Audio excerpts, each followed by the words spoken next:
हमारा ये था कि depending upon the relative number of amino acid, depending upon the relative number of amino acid and carboxyl group in their molecule, amino acid में B categorised as. अभी दूसरी category है कि कितने उसके अंदर अमीनो एसिड्स हैं और कितने उसके अंदर कार्बोक्सिलिक एसिड हैं। देखिए इसमें सिंपल है, अगर नंबर ऑफ अमीनो एसिड और नंबर ऑफ कार्बोक्सिलिक एसिड बराबर हैं तो वो न्यूट्रल होता है।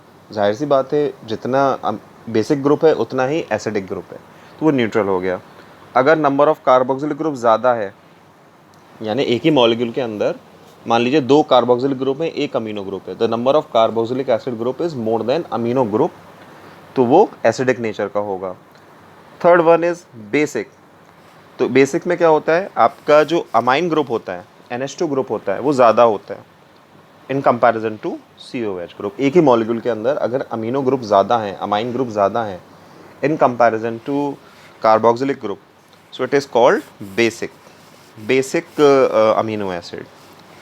ओके, अब डिपेंडिंग अपॉन देयर सिंथेसिस, ये हमने कैटेगरी वाइज इसके क्लासिफिकेशंस पढ़ रहे हैं। पहले अल्फ़ा बीटा गामा मैंने आपको समझाया, अब यहाँ पर आपका depending upon there synthesis amino acids में be categorize as. This is very very important, इस पे क्वेश्चन आता ही आता है भाई, ठीक है, इसको अच्छे से याद करिएगा। Essential and non essential, specially bio students know this, ये क्या होता है ये। तो इसमें क्या होता है, the amino acids which can not be synthesize in the body.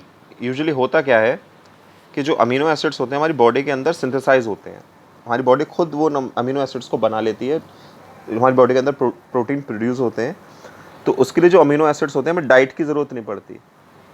ठीक है, अगर हमें डाइट की ज़रूरत, can not be synthesize in the body, sorry, which can not be synthesize in our body, वो हमारी बॉडी के अंदर सिंथेसाइज नहीं होते और हमें डाइट से इसकी ज़रूरत पड़ती है, हमें डाइट से लेना पड़ता है, यानी हमारी बॉडी के अंदर ये नहीं बनेंगे, हमें डाइट के थ्रू इनको अपनी बॉडी के अंदर लाना पड़ता है फॉर द प्रोटीन सिंथेसिस।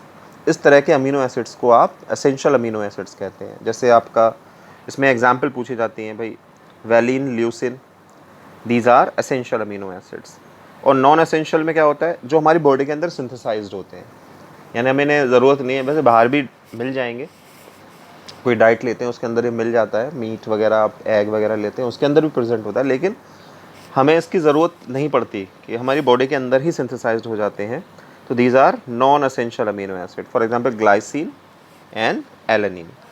तो ये आपके एक और क्लासिफिकेशन होगा और ये बहुत इंपॉर्टेंट है, आपको इसमें इसको या पता होना चाहिए।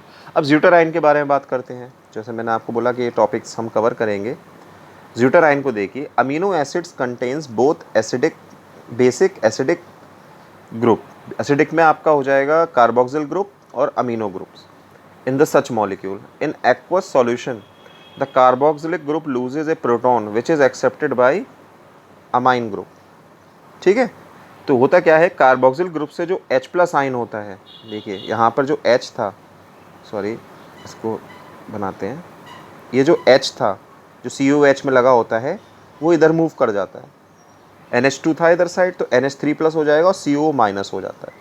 ठीक है, तो जब इस केस में जब हाइड्रोजन जो COH ग्रुप का है वो अमाइन ग्रुप की तरफ मूव कर जाता है, तो एक आयन बनता है जिसके ऊपर नेगेटिव चार्ज भी होगा और पॉजिटिव चार्ज भी होगा, यानी सिंगल मॉलिक्यूल के ऊपर नेगेटिव चार्ज भी होगा, पॉजिटिव चार्ज भी होगा। इस तरह के आयन को कहते हैं dipolar ion, and it is also known as zwitterion, इसी को ज़्यूटराइन भी कहते हैं। आई होप क्लियर हो गया ना। तो दिस इज़ न्यूट्रल, ये न्यूट्रल होगा क्योंकि प्लस माइनस दोनों चार्ज इसके ऊपर प्रेजेंट हैं एट अ सिंगल टाइम, तो उसको ध्यान रखिएगा, इसे ज़्यूटराइन कहते हैं। ये ड्रॉ करने को आता है, बहुत इंपॉर्टेंट टॉपिक है, इसमें पूछ लिया जाता है शॉर्ट वन वर्ड, मतलब क्या नाम है, 1 नंबर में पूछ लिया जाता है, 2 नंबर में पूछ लिया जाता है, स्ट्रक्चर भी पूछ लेंगे, तो ये पूछा जाता है। तो in zwitterionic form, if you see there is another point mentioned, in zwitter ionic form amino acids show amphoteric behavior as they react both with acid and bases। जाहिर सी बात है, जब नेगेटिव पॉजिटिव दोनों group present है इसमें, तो ये amphoteric behaviour show करता है। एम्फोटेरिक नेचर का मतलब क्या होता है, जो एसिड से भी रिएक्ट कर जाए और बेसिस से भी रिएक्ट कर जाए। आई होप क्लियर हो गया ये, ठीक है, ओके।